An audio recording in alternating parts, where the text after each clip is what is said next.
नमस्कार, सादर प्रणाम। मैं doctor Om Prakash Mishra, the Sanket live से। क्या जमाना आ गया, क्या वक्त आ गया। कभी गांधी को खलनायक ठहराया जाता है, कभी नेहरू और इंदिरा गांधी पर देश को बर्बाद करने का इल्जाम लगाया जाता है, और अब संविधान निर्माता डॉक्टर भीमराव अम्बेडकर को हाशिए पर लाने की कोशिश हो रही है। आखिर गड़े मुर्दे उखाड़ने की ये कवायद कब तक चलती रहेगी? कब तक 500 साल की बात होती रहेगी? कब तक ये बताया जाएगा कि अगर गांधी न होते तो देश के दो टुकड़े न होते?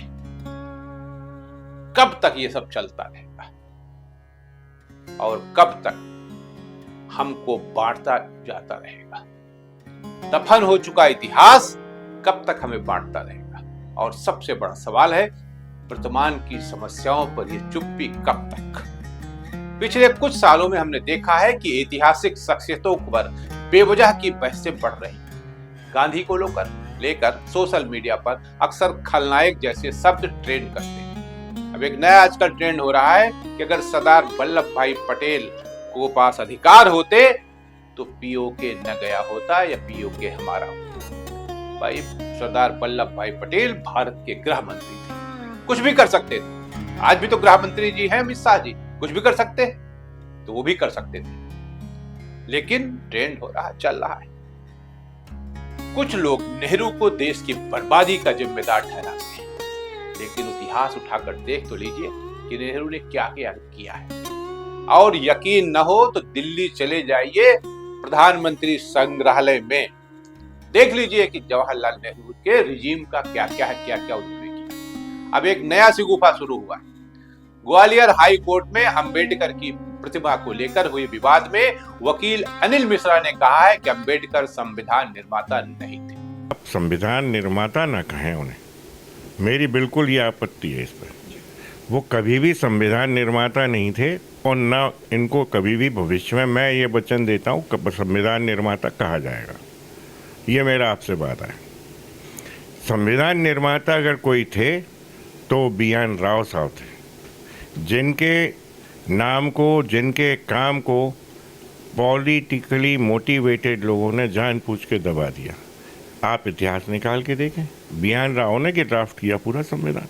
राजेंद्र प्रसाद, ब्रजनारायण जी, किसी का नाम नहीं लिया जाता।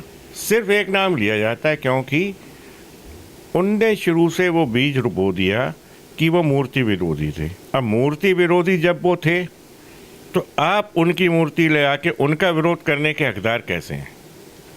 उनकी अगर प्रतिमा लगेगी अंबेडकर की तो वो खुद मूर्ति विरोधी थे, तो आप कैसे उनका मूर्ति लगा के विरोध कर रहे हैं? ये वर्चुअली उनका जो ये अंबेडकरवादी लोग हैं, ये अंबेडकर जी का विरोध इसलिए कर रहे हैं कि किसी भी तरह से उनका जितना नाम और उनने फेम कमाया है वो भी ख़त्म कर दिया जाए।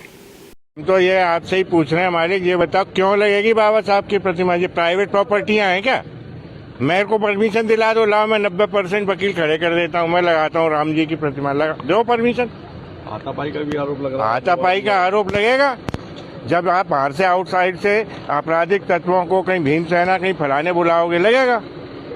अगर शांति बाहर रखनी है तो इनको सबको विदा करो, शांति से जो प्रक्रिया है आप बहुमत कर लो। कल जनरल बॉडी की मीटिंग है, उसमें वकील जितने बहुमत में बोलेंगे उस हिसाब से हो जाएगा प्रोग्राम। ट्रक में ये प्रतिमा रखी, ट्रक में प्रतिमा रखी है, ये कहीं नहीं जाएगी, DRP लाइन जाएगी या फिर वहाँ जाएगी।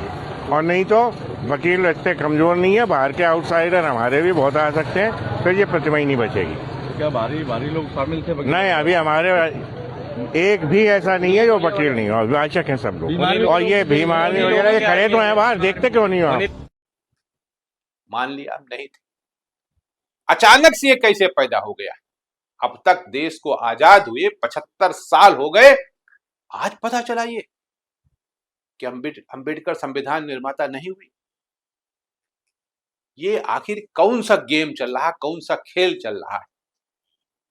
आज हम बात करेंगे एक ऐसे विवाद की जो ग्वालियर हाई कोर्ट से शुरू होकर पूरे देश में तूल पकड़ रहा है और पकड़ता जाएगा। ग्वालियर हाई कोर्ट में डॉक्टर BR अम्बेडकर की प्रतिमा लगाने को लेकर हंगामा मचा हुआ है, और इस बीच वकील मिश्रा ने एक चौंकाने वाला बयान दिया कि अम्बेडकर कभी भी संविधान निर्माता नहीं थे। क्या ये बयान सच है या इसके पीछे कोई सियासी मकसद है? मैं तो यही कहूंगा कि सियासी मकसद निश्चित है। ग्वालियर हाईकोर्ट में डॉक्टर अंबेडकर की प्रतिमा लगाने को लेकर विवाद शुरू हुआ। हाईकोर्ट बार एसोसिएशन का कहना है कि सुप्रीम कोर्ट का आदेश है कि सार्वजनिक स्थानों पर किसी भी महापुरुष की प्रतिमा नहीं लगाई जा सकती। आंखें उठा के देख लीजिए, कहां कहां नहीं लगी, किस चौराहे पर नहीं लगी और किसकी मूर्तियां नहीं लगी। जब जो सत्ता में होता है उसकी मूर्ति लग जाती है उसके। तो फिर ये अचानक बवाल क्यों? क्या डॉक्टर अंबेडकर की मूर्ति कहीं लगी हुई नहीं? तब सुप्रीम कोर्ट नहीं था क्या? तब उसने आदेश तब भी तो दिया होगा। फिर क्यों लग रही है? तो रोका नहीं गया कभी? रोका जाना चाहिए। अचानक से ये क्यों हो गया कि रोका जाना चाहिए? हम सब जानते हैं कि मध्य प्रदेश राष्ट्रीय स्वयंसेवक संघ की प्रयोगशाला है।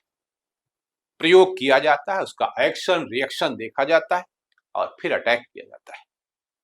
अभी ये जो मिश्रा जी वकील साहब वहां हैं, उनको सादर प्रणाम है और उनके जरिए एक बर के छत्ते पर पत्थर फेंकने का काम किया गया है। अब देखा जाएगा कि कितना असर इसका होता है, कितनी दूर तक असर होता है और उसके बाद फिर वही खेल सब कहीं पूरे देश में चलेगा। लेकिन भीम आर्मी और अंबेडकर समर्थक वकील इसके लिए अड़े हुए हैं।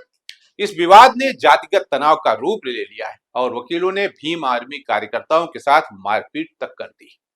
इस विवाद के बीच हाईकोर्ट बार एसोसिएशन के पूर्व अध्यक्ष अनिल मिश्रा का एक बयान सामने आया, जिसने आग में घी डालने का काम किया। एक्स पर कुछ पोस्ट्स के मुताबिक अनिल मिश्रा ने कहा अंबेडकर कभी भी संविधान निर्माता नहीं थे।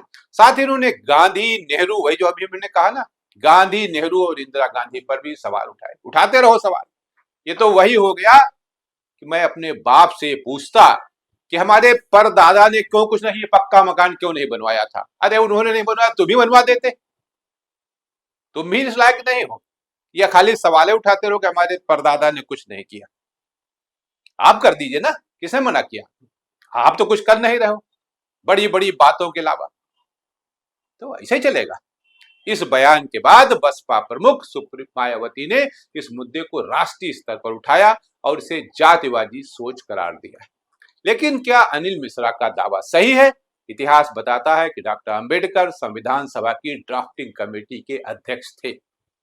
अंबेडकर ने कोलंबिया यूनिवर्सिटी ऑफ लंदन और लंदन स्कूल ऑफ इकोनॉमिक्स से पढ़ाई की और संविधान में समानता, न्याय और आरक्षण जैसे प्रावधानों को शामिल करने में अहम भूमिका निभाई। अंबेडकर के 1953 के राज्यसभा का बयान का जिक्र करें, जिसमें वह संविधान को लेकर चिंताएं जता रहे थे। उनकी भूमिका को नकारा नहीं जा सकता। अनिल मिश्रा के बयान ने सोशल मीडिया पर हंगामा मचा दिया। एक्स पर कुछ यूजर्स ने मिश्रा को संविधान विरोधी और दलित विरोधी बताया, जबकि कुछ ने इसे महज एक राय कहा। भीम आर्मी ने फूलबाग में प्रदर्शन किया और प्रतिमा स्थापना के लिए जन आंदोलन की धमकी दी। मायावती ने एक्स पर लिखा कि यह विरोध बहुजन समाज के सम्मान पर हमला है। जब हम इतिहास पर बहस में उलझे हैं, तब वर्तमान की समस्याएं अनदेखी हो रही हैं और यही हमारा मकसद है। शायद भारत में आर्थिक असमानता 100 साल के उच्चतम स्तर पर है। वर्ल्ड बैंक की 16 सितंबर 2024 की रिपोर्ट कहती है कि ग्रामीण और शहरी गरीबों के लिए खाद्य सुरक्षा एक बड़ी चुनौती है। 82 करोड़ लोग मुफ्त राशन पर निर्भर हैं, जो देश की गरीबी की गंभीरता को दिखाता है। बेरोजगारी, शिक्षा और स्वास्थ्य जैसी समस्याओं पर बात क्यों नहीं हो रही?